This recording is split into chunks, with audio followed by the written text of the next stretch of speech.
या गॅस दरवाढीचा या गॅस दरवाढीचा आवाज कुणाचा आवाज कुणाचा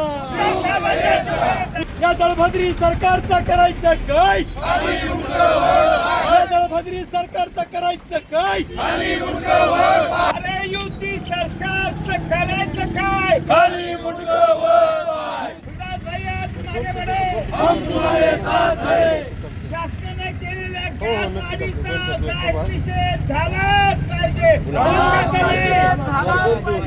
सरकारने केलेल्या गॅस वाढीचा निषेध करण्यासाठी कलेक्टर ऑफिसवर सर्व शिवसैनिक आम्ही जमा झालेलो आहोत।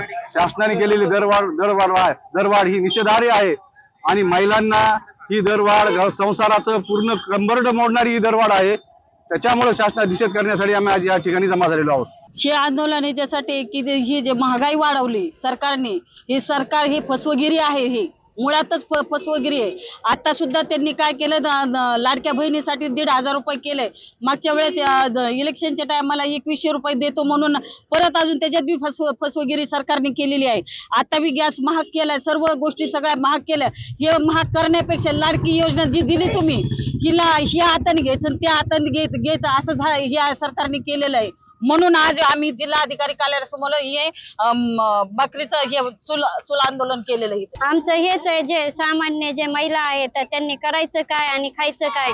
जर तुम्ही गॅस दराचे एवढे भाव वाढले तर आम्ही सामान्य जनतेला पर्यायच राहिला नाही आता चुलीशिवाय। आणि नरेंद्र मोदीचं म्हणते तर चुलीने दूर होतो महिलांसाठी। मी अच्छे दिन लाऊंगा, कहा गए अच्छे दिन? मैं तो कहती हूँ बुरे दिन आए हमारे महिलाओं के लिए। गैस सिलेंडर इतना महंगा कर दिया कि हम उसे ला नहीं सकते। अब हमारे पास ये चूल्ही के अलावा और कोई पर्याय नहीं है, काहीच नाही। ते नुसतं ते म्हणतात ना, जेव्हा इलेक्शन येईल तेव्हा नाही का सगळी जनता दिसते त्यांना आम्ही लुट्या 100 मध्ये गॅस दिले आणि त्यांचं सगळं काम भागल्याच्या नंतर 800-900 रुपये दर केला गॅस टाकींचा।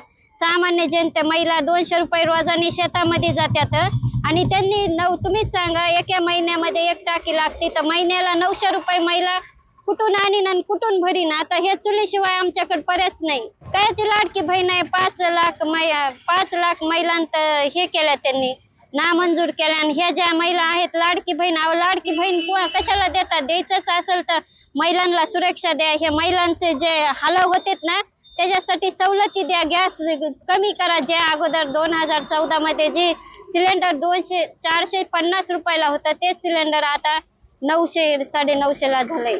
जर करायचं बहीण लाडकीला 150 रुपये नकोय तर आम्हाला द्यायचंच असेल तर 9 तरुणांना उद्योगधंदे द्या, महिलांना प्रगतीसाठी काहीतरी व्यवसाय चालू करा। 1,500 रुपये घेऊन काय होतंय? द्यायचंच असेल तर शेतकऱ्याच्या मालाला भाव द्या ना।